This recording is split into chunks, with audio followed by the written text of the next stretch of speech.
Hello, dear aspirants. Just before the prelims result is about to come, I want to share something. It says, Beyond the result. Today, I do not stand here to talk about the cutoffs or the marks, but I stand here to share our UPSC preparation journey together. The mornings when sleep felt heavier than the dreams, the nights when one more chapter seemed impossible to do, still we do it. The days when self doubt whispered around the corner, saying that maybe I will not be able to make it, but still we show up again and again. And that is the real courage. Not the courage of never falling, but rising despite the outcome or the uncertainty.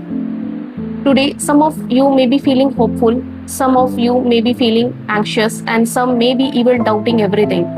But remember one thing, that an examination can evaluate your answers, but it cannot count or measure your character.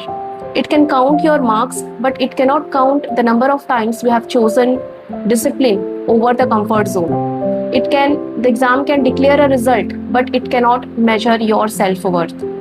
And long before the result arrives, your journey has already transformed you. You have learned resilience, you have gained strength. And so let's celebrate this.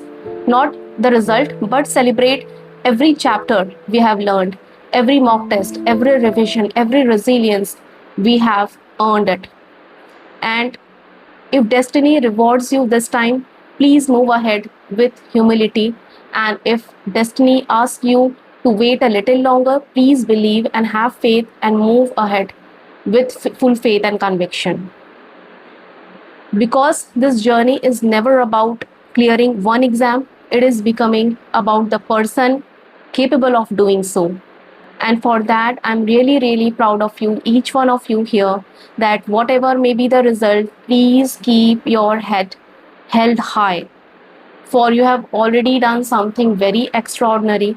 You have dared to dream. For others who even don't dare to dream, you have dared to dream, you have dared to struggle, and most importantly, you have dared to continue despite the uncertainty lies.